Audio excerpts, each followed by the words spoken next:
UPT SD Negeri 3 Arawa terletak di Kecamatan Watang Pulu, Kabupaten Sidendreng Rapang, yang merupakan tempat tumbuhnya generasi cerdas, berkarakter, dan berbudaya.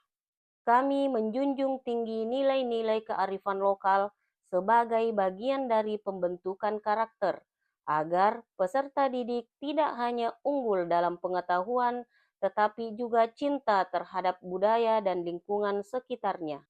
Assalamualaikum warahmatullahi wabarakatuh. Salam untuk Bapak dan Ibu guru hebat di seluruh Indonesia. Perkenalkan, saya Nur Isma SPD, guru kelas 5B dari UPT SD Negeri 3 Arawa, Kecamatan Watampulu, Kabupaten Sidendreng Rapang. Pada kesempatan ini, saya akan mengikuti apresiasi GTK Inovatif tahun 2025 kategori GTK Dedikatif dengan judul Pembelajaran Alako, yang merupakan singkatan dari Ajari Lewat Aksi Kearifan dan Olah Kata. Selamat menyaksikan. Sekarang ini banyak siswa yang lebih tertarik bermain gawai daripada membaca buku atau mendengarkan kisah-kisah budaya daerahnya. Mereka lebih sering berbicara tentang permainan daring atau toko-toko media sosial daripada nilai-nilai budayanya sendiri. Saya menyadari hal ini juga saat mendampingi siswa dalam kegiatan literasi, terutama ketika meminta mereka menulis cerita berbasis kearifan lokal. Sebagian besar siswa terlihat kebingungan.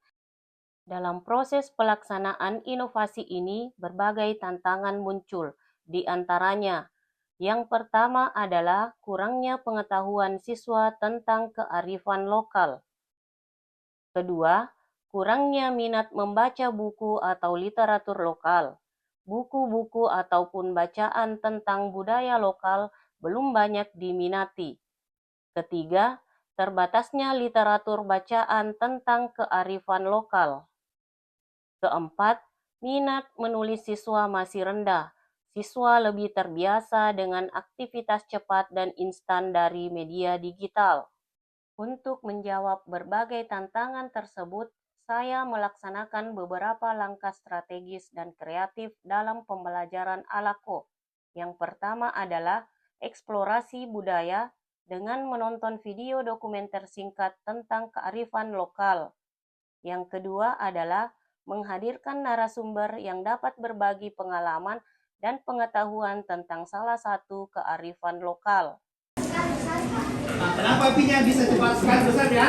Karena menggunakan blower. Dulunya orang dulu memakai namanya pasong. Dan sekarang ini di zaman modern, sekarang dia menggunakan blower ya. Yang ketiga adalah merancang rencana pelaksanaan pembelajaran mendalam berdasarkan asesmen awal dan minat belajar siswa. Tania. Saya menulis cerita dalam bahasa Bugis. Saya bahasa Indonesia, Bu. Saya bahasa Bugis. Saya bahasa Indonesia. Ada etika, itu yang mana etika itu sopan santun. Nah, makanya itu dibilang kalau di rumah jarak iman ecing ada supaya makanya yang pena. Nah, itu termasuk kearifan lokal.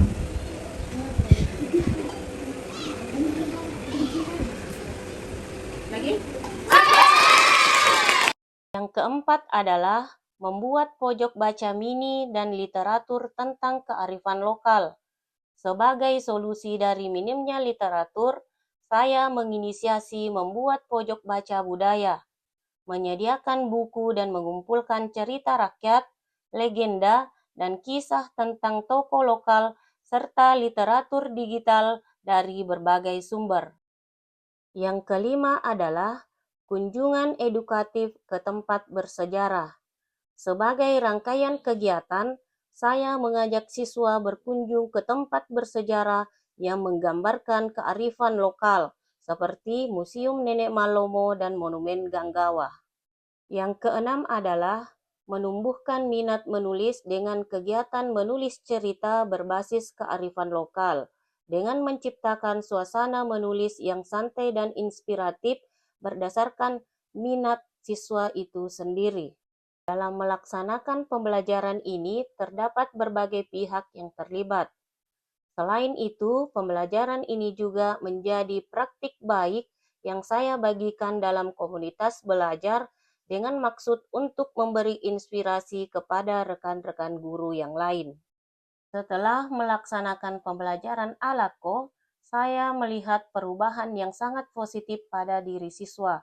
Mereka tidak hanya bangga terhadap budaya lokalnya, tetapi juga mulai menunjukkan semangat menulis. Minat membaca meningkat tajam. Buku-buku di pojok baca budaya selalu berpindah tangan. Siswa mulai tertarik membaca kisah lokal dan bahkan menulis ulang dengan gaya mereka sendiri. Apa judul cerpen tak? Awara Ritengah Lan Rasang Api. Berarti cerpen Bugis. Ya. Tentang apa itu? Tentang seorang anak dari keluarga pandai besi. Dia ingin menjadi sarjana tanpa melupakan asal-usulnya dan ingin agar pandai besi dikenal di seluruh daerah Indonesia. Oke. Berarti kearifan lokalnya apa yang dibahas di situ, tentang apa? Tentang pandai besi. Oke, terima kasih. Oke, Mahfira menulis cerita tentang apa? Tentang seorang anak yang menjual tua di Desa Wanio. Ceritanya ditulis dalam bahasa Indonesia atau bahasa Bugis? Dalam bahasa Indonesia. Dalam bahasa Indonesia. Terus dalam ceritanya unsur kearifan lokal yang dibahas di situ tentang apa? Ada tua dingin, minuman khas Sidrap dan udang sipulu. Oke. Dari pembelajaran ini, maka lahirlah penulis-penulis cilik yang dapat membanggakan sekolah dan daerahnya dengan berhasil meraih prestasi di ajang FLS 3N serta di ajang FTBI tingkat kabupaten dan provinsi. Mereka berhasil menulis cerita yang menggambarkan kearifan lokal dengan bahasa yang indah dan bermakna. Keberhasilan pembelajaran ALAKO tidak hanya dilihat dari tulisan yang bagus, tetapi perubahan sikap, gemar belajar, serta tumbuhnya rasa cinta terhadap kearifan lokal. Sebelumnya saya tidak tahu tentang kearifan lokal. Yang saya tahu hanya nama Nenek Malomo, tapi tidak dengan sejarah dan filosofinya. Tetapi dengan adanya pembelajaran ALAKO, tidak hanya sejarah Nenek Malomo, sekarang saya dan teman-teman juga sudah bisa mengenal kearifan lokal dan budaya sendiri, bahkan sudah bisa menulis cerita berbasis kearifan lokal.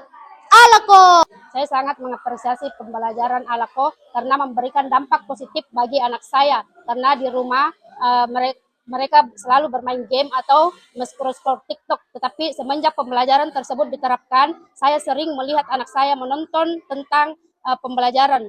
Kemudian dia selalu mencari tentang kearifan lokal. Bahkan dia sangat antusias menulis cerita berbasis kearifan lokal.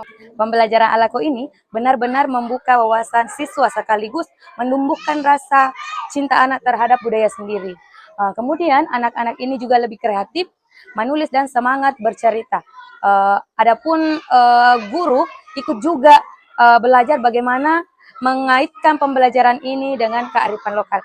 Inovasi yang dikembangkan ini merupakan satu teknik yang pembelajaran menyenangkan, bermakna dan berakar pada budaya daerah, sehingga nilai-nilai budaya yang ingin disampaikan kepada anak didik atau murid-murid itu bisa tersampaikan dengan sebaik-baiknya, sehingga inovasi yang diberikan oleh Ibu Isma ini bisa berhasil dengan baik. Semoga video pembelajaran ini dapat menginspirasi untuk Bapak dan Ibu guru hebat di seluruh Indonesia.